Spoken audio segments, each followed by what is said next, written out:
Friends, welcome back to my channel. Akkamma ದೇವಿಯವರ ವಚನಗಳು.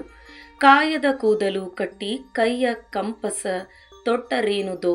ಅರ್ಥ: ಹೊರಗಿನ ಅಲಂಕಾರದಿಂದ ಭಕ್ತಿ ಬರುತ್ತಿಲ್ಲ, ಮನಸ್ಸು ಶುದ್ಧವಾಗಿರಬೇಕು. ಗುರಿ ಇಲ್ಲದ ಬದುಕು ಗುರುತು ಇಲ್ಲದ ನೆರಳಂತೆ. ಇದರ ಅರ್ಥ: ಜೀವನಕ್ಕೆ ಗುರಿ ಇರದಿದ್ದರೆ ನಮ್ಮ ಬದುಕು ಅರ್ಥವಿಲ್ಲದೆ ಹೋಗುತ್ತದೆ ಎಂಬುದಾಗಿದೆ.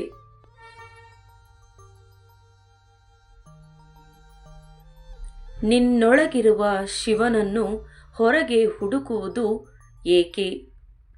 ಇದರ ಅರ್ಥ: ದೇವರು ನಮ್ಮೊಳಗೆ ಇದ್ದಾನೆ, ಹೊರಗೆ ಹುಡುಕಬೇಕಾಗಿಲ್ಲ.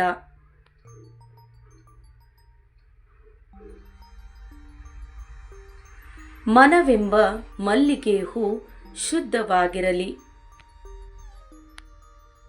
ಇದರ ಅರ್ಥ: ಮನಸ್ಸು ಮಲ್ಲಿಗೆ ಹೂವಿನಷ್ಟು ಪವಿತ್ರವಾಗಿರಬೇಕು.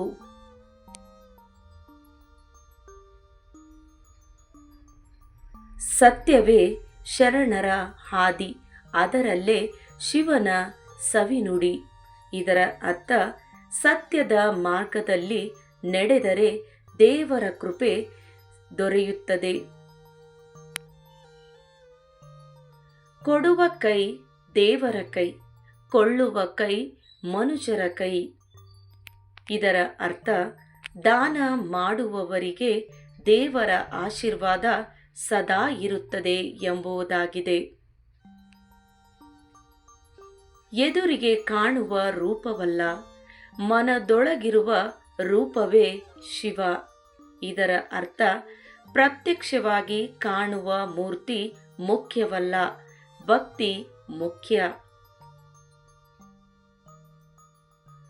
ಕುಸುಮವಂತೆ ಮಾತು ಕಹಿಯಾದರೆ ನೋವಿನ ಬೀಳು. ಇದರ ಅರ್ಥ: ಮಾತು ಮೃದುವಾಗಿರಬೇಕು, ಕಠಿಣ ಮಾತು ನೋವನ್ನ ಕೊಡುತ್ತದೆ.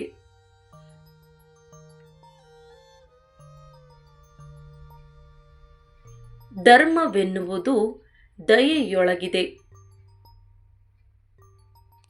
ಇದರ ಅರ್ಥ: ನಿಜವಾದ ಧರ್ಮ ದಯೆ, ಕರುಣೆ, ಸದಾಚಾರ.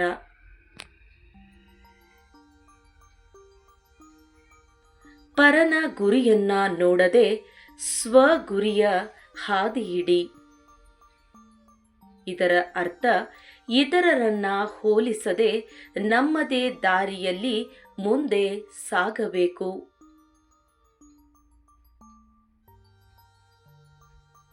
ಸ್ನೇಹಿತರೆ, ಈ ವಿಡಿಯೋ ನಿಮಗೆಲ್ಲ ಇಷ್ಟವಾಗಿದೆ ಎಂದು ಭಾವಿಸುತ್ತೇನೆ. ಈ ವಿಡಿಯೋ ನಿಮಗೆಲ್ಲ ಇಷ್ಟವಾಗಿದ್ದರೆ ದಯವಿಟ್ಟು ಈ ವಿಡಿಯೋಗೊಂದು ಲೈಕ್ ನೀಡಿ. ಹಾಗೆ ತಪ್ಪದೆ ನನ್ನ ಚಾನಲನ್ನು ಸಬ್ಸ್ಕ್ರೈಬ್ ಮಾಡಿಕೊಳ್ಳಿ. ಕೇಳಿದ್ದಕ್ಕಾಗಿ ಎಲ್ಲರಿಗೂ ಧನ್ಯವಾದಗಳು.